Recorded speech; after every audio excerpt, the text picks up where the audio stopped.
दोस्तों, डॉक्टर सीमा शाही फिर आप सबके साथ जीवीएम की कहानी को आज आगे बढ़ाते हैं। पिछले वीडियो में मैंने जेस्टेशनल डायबिटीज मेलाइटिस के बारे में बताया था। क्या होता है जीवीएम, क्या होता है प्री जेस्टेशनल डायबिटीज, कैसे उसको डायग्नोस किया जाता है। तो इन सारे फीचर्स के बारे में मैंने आपको पिछले वीडियो में बताया था। क्या उसका इफेक्ट फर्टिलिटी पे होता है, क्या इफेक्ट डायबिटिक विमेन का प्रेगनेंसी होने पर, प्रेगनेंसी का क्या इफेक्ट होता है डायबिटीज पर, क्या इफेक्ट बच्चे पर होता है। तो ये सब चीजें हम डिस्कस कर चुके हैं और इसको किस तरीके से डायग्नोस किया जाता है, क्या डिफरेंस है जेस्टेशनल और प्री जेस्टेशनल डायबिटीज में। तो आज हम क्या डिस्कस करेंगे, how do you manage gestational diabetes. तो अब ये पाया गया है कि those pregnant women who have gestational diabetes or who have pre-gestational diabetes for that matter, इन सारी फीमेल्स को एंटीनेटल विजिट की फ्रीक्वेंसी इनकी नॉर्मल हेल्दी प्रेग्नेंट वुमेन के कंपैरेटिवली इनकी एंटीनेटल विजिट ज्यादा होनी चाहिए, सो दैट हम पकड़ में आ जाए कि कहाँ पर कोई फीटल प्रॉब्लम ना आनी शुरू हो जाए। तो एक तो इनकी एंटीनेटल विजिट की फ्रीक्वेंसी ज्यादा होनी चाहिए, दूसरी इनकी सोनोलॉजिकल स्टडी यानी कि हम इनके ultrasound specified interval of time पे करवाते रहते हैं, जिससे कि हमें पता चले कि फीटल आउटकम नॉर्मल है, फीटल वेलबींग नॉर्मल है या बच्चे के अंदर कोई कंजेनाइटल मैलफॉर्मेशंस आ रही है। अगर ऐसा कुछ है तो हमको फिर उसके हिसाब से obstetrician has to take they have to decide whether to terminate the pregnancy, or if the child has reached the viability age, if the fetus has reached the viability age, तो फिर cesarean उस time पे कर दिया जाए। तो I mean it is for the, not at that time the ball is in the court of the obstetrician, it is for her to decide कि how to manage. So for that एक तो antenatal visits ज्यादा होनी चाहिए, दूसरा specified intervals पे सोनोलॉजिकल studies होते रहना चाहिए। अब कैसे हम इन लोगों को मैनेज करते हैं, तो first and foremost thing is diet. अगर डाइट पर ही ध्यान दिया जाए तो काफी हद तक, काफी प्रोपोर्शन ऑफ जो जेस्टेशनल डायबिटिक विमेन है उनको संभाला जा सकता है। अब डाइट में हम ग्लाइसेमिक कंट्रोल करेंगे, तो ग्लाइसेमिक कंट्रोल के लिए सबसे फोरमोस्ट थिंग है to take care of carbohydrates, यानी कि कितना कार्बोहाइड्रेट मरीज ले रहा है और कितना उसको लेना चाहिए। तो ये पाया जाता है कि एटलीस्ट 30 कितनी कैलोरी की नीड है एक प्रेग्नेंट वुमेन को, तो 30 to 40 किलो कैलोरीज पर केजी बॉडी वेट की नीड है एक प्रेग्नेंट वुमेन को। अब उसमें से 50% जो कैलोरीज होगी वो कार्बोहाइड्रेट देगा, फिर 1.5 ग्राम्स पर केजी बॉडी वेट उसको प्रोटीन की आवश्यकता है, फिर कैल्शियम और फोलेट यानी कि फोलिक एसिड ये हम उनको आउटसोर्स यानी कि बाहर से सप्लीमेंटरी करके देते हैं। अगर कोई अपनी, इसको कहेंगे मेडिकल न्यूट्रिशन थेरेपी, अगर कोई अपनी मेडिकल न्यूट्रिशन थेरेपी को ठीक तरीके से नहीं ले पाता तो उस इंसान को, उस प्रेग्नेंट वुमेन को फिर हमको ड्रग्स पर डालना पड़ता है। अब ड्रग्स में सबसे ज्यादा जो सेफेस्ट है दैट इज इंसुलिन। तो अगर purified human insulin is considered to be the safest insulin, safest hypoglycemic agent in a pregnant women. Then premixed human insulin जो है उसका मोड ऑफ एडमिनिस्ट्रेशन बहुत आसान है, तो प्रीमिक्स्ड ह्यूमन इंसुलिन अगर हम प्रेग्नेंट वुमेन को देते हैं तो that is very easy, very comfortable and very safe for the women. फिर शॉर्ट एक्टिंग इंसुलिन एनालॉग्स हैं, लिस्प्रो और एस्पार्ट हैं, इनको अब मान्यता मिल चुकी है कि ये प्रेग्नेंट लेडीज को दिया जा सकता है। फिर बेसिल इंसुलिन कौन सा है, डेटमिर बेसिल इंसुलिन है जो हम प्रेग्नेंट वुमेन को दे सकते हैं। अब इंसुलिन के अलावा क्या कोई ओरल ड्रग्स हैं, ओरल हाइपोग्लाइसेमिक एजेंट्स? वैसे तो देखा जाए तो ओरल एजेंट्स देने नहीं चाहिए। I will not say that they are contraindicated, but they are not preferably they should not be given, but अगर देना ही है तो metformin is the best choice. और मेटफॉर्मिन भी जब आप देते हैं तो यू हैव टू कीप जो पेशेंट है उसको फॉलो करते रहना है, क्योंकि जितनी भी फीमेल्स मेटफॉर्मिन पर होती हैं उनमें से आधी जो होती है दे लैंड अप टेकिंग इंसुलिन, उनको इंसुलिन पर लाना ही पड़ता है।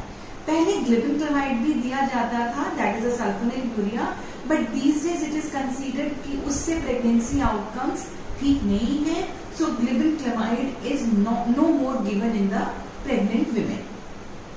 तो ये तो हो गई ड्रग्स की बात, इंसुलिन हो गया और ओरल हाइपोग्लाइसेमिक एजेंट्स हो गए। अब एक बहुत इंपॉर्टेंट चीज है कि अगर कोई फीमेल कि अगर उसके अंदर कॉम्प्लिकेशन आ रही है, अगर बच्चे में कॉम्प्लिकेशन आ रही है, तो 34 वीक्स पर जाके हम ऐसी फीमेल्स को वी विल प्रेफर कि उनको हॉस्पिटलाइज कर दिया जाए, so that till the time उनकी डिलीवरी नहीं होती। अगर कोई परेशानी नहीं है तो टिल टर्म उनको normally they should carry on with their pregnancy without any problem. तो अब ये देखा जाता है कि what are the cut offs, यानी कि क्या normal blood sugar levels pregnant women में रहने चाहिए। तो अभी तक there is no consensus, we have not reached any consensus, the guidelines have yet not reached any consensus regarding the cut off the blood sugar levels, but still ADA कहता है, यानी कि अमेरिकन डायबिटीज एसोसिएशन, नाइस यानी कि national institute of health excellence, clinical and health excellence, and American college of obstetrics and gynaecologist. So इन तीनों ने अपनी एक गाइडलाइंस बनाई है जिसमें कि एडीए कहता है कि फास्टिंग ग्लूकोज 95, नाइस कहता है कि fasting glucose between 63 to 106, and ACOG कहता है फास्टिंग ग्लूकोज 95। अब पोस्ट प्रैंडियल यानी कि 1 घंटे खाने के 1 घंटे के बाद एडीए कहता है कि अगर आपकी ग्लूकोज 140 है, नाइस कहता है कि आपकी ग्लूकोज 130 है, सॉरी 140 ही है, और एसीओजी कहता है 130। अब 2 घंटे के बाद की जो शुगर है एडीए कहता है 120 मिलीग्राम पर डेसीलीटर। तो ये इन तीनों की कैटेगराइजेशन है। लेकिन डिप्सी जो diabetes in pregnancy study group in India है, वो कहता है कि अगर आपकी मीन ब्लड शुगर लेवल 105 रहती है, 105 मिलीग्राम पर डेसीलीटर, तो बच्चे को fetal outcome would be good, कोई परेशानी बच्चे में नहीं आएगी। और 105 कैसे रह सकती है? अगर आपकी फास्टिंग 90 तक रहती है और आपकी पोस्ट प्रैंडियल 120 तक रहती है, तो आपकी मीन ब्लड ग्लूकोज जो लेवल्स हैं वो 105 तक रह सकते हैं। अगर आप इस वाले लेवल की ब्लड शुगर्स पे रहते हैं तो बहुत अच्छे चांसेस हैं कि fetal outcome would be very good. तो इस तरीके से गाइडलाइंस ने शुगर लेवल्स को चेक करने के लिए ये बनाया है कि how do you manage at the time of labour and delivery these GDM patients. तो this again is the obstetricians job. तो इसमें एक चीज तो देखी जाती है कि timing of delivery and mode of delivery. जैसे कि मैंने पहले बताया, अगर कोई कॉम्प्लिकेशन है तो फिर टाइमिंग ऑफ डिलीवरी को सोचना पड़ेगा, और नहीं तो मोड ऑफ डिलीवरी को सोचना पड़ेगा। 90% मोस्टली जो डायबिटिक वुमेन है उनकी डिलीवरी हम सिजेरियन से करते हैं। ऐसा नहीं है क्योंकि वो डायबिटिक है इसलिए हम सिजेरियन से करते हैं, बट ऐसा होता है कि इनके साथ बहुत सारी कॉम्प्लिकेशंस जुड़ी होती हैं जिसके कारण हमको सिजेरियन डिलीवरी लेनी पड़ जाती है। तो अब इनके साथ क्या कैसे होगा? तो अगर आप इनको कि अगर जेस्टेशनल डायबिटिक विमेन को if you are inducing the labour, तो जब आप इंड्यूस करते हैं लेबर, चाहे लेबर इंड्यूस करो चाहे स्पॉन्टेनियस हो, तो उस टाइम पे we will withhold the morning dose of the insulin. तो when the patient is in labour, at the time of labour आपने क्या देना है पेशेंट को? पेशेंट को हम ग्लूकोज एंड इंसुलिन इन्फ्यूजन देते हैं। अब ग्लूकोज किस तरीके से देंगे? 10% dextrose which would be given 100 ml per hour, and along with that insulin इस हिसाब से देंगे ताकि उनकी शुगर लेवल्स एक नॉर्मल रेंज में रहे, यानी कि 80 से 100 मिलीग्राम पर डेसीलीटर तक रहे। लेकिन ये पाया गया है कि लेबर के दौरान, चाहे वो जेस्टेशनल डायबिटीज वाली वुमेन है, चाहे वो प्री जेस्टेशनल वाली वुमेन है, उनके शुगर लेवल, उनको इंसुलिन की जरूरत नहीं भी पड़ती है। तो उस टाइम पे कई दफा इंसुलिन बिल्कुल बंद भी करनी पड़ती है। But after the delivery the lady who had pre gestational diabetes, उसकी इंसुलिन की डोज प्री प्रेगनेंसी वाली आ जाती है और जीडीएम वाली लेडी को इंसुलिन की आगे जरूरत नहीं पड़ती है। अब अगर आप इलेक्टिव सिजेरियन सेक्शन कर रहे हैं तो इलेक्टिव सिजेरियन सेक्शन के लिए it is better that we do the procedure in the morning time so that there is no metabolic upset. अब पेशेंट को एपिड्यूरल या हम मोस्टली एपिड्यूरल ब्लॉक देते हैं so that there are less chances of fetal hypoxia, so that बच्चे के जो oxygen level है वो कम ना हो जाए, इसीलिए हम उनको एपिड्यूरल ब्लॉक देते हैं। तो अब अगर पेशेंट ने डिलीवर कर दिया, so after the delivery of the patient, 6 हफ्ते के बाद we call the patient once again so that हम उनका शुगर लेवल्स चेक करें।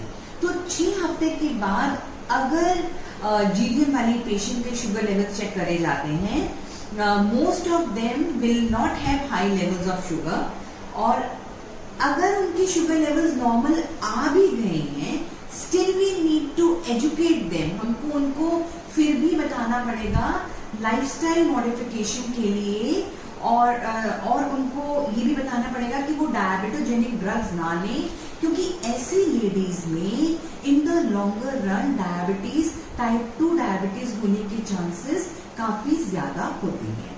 Now there are certain very important points which are related to GDM.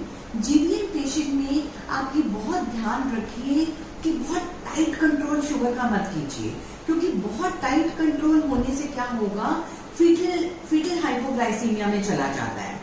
और दूसरी बहुत इंपॉर्टेंट चीज है कि जो प्रेग्नेंट वुमेन है वो जब हाइपोग्लाइसीमिया में जाती है, they will not show any symptoms, कोई सिम्टम्स हमें पता नहीं चलेंगे, and patient will land up in emergency with the fetus also getting hypoglycemia, and the outcome can come out to be very bad. तीसरी बहुत इंपॉर्टेंट चीज है कि प्रेगनेंसी के दौरान वीनल threshold of the glucose is decrease, यानी कि उस टाइम पे यूरिन को कभी भी चेक नहीं कीजिए शुगर्स के लिए। Urine can never substitute the blood sugars, तो आप हमेशा ब्लड शुगर्स को ही चेक कीजिए, यूरिन की तरफ ना ध्यान दीजिए।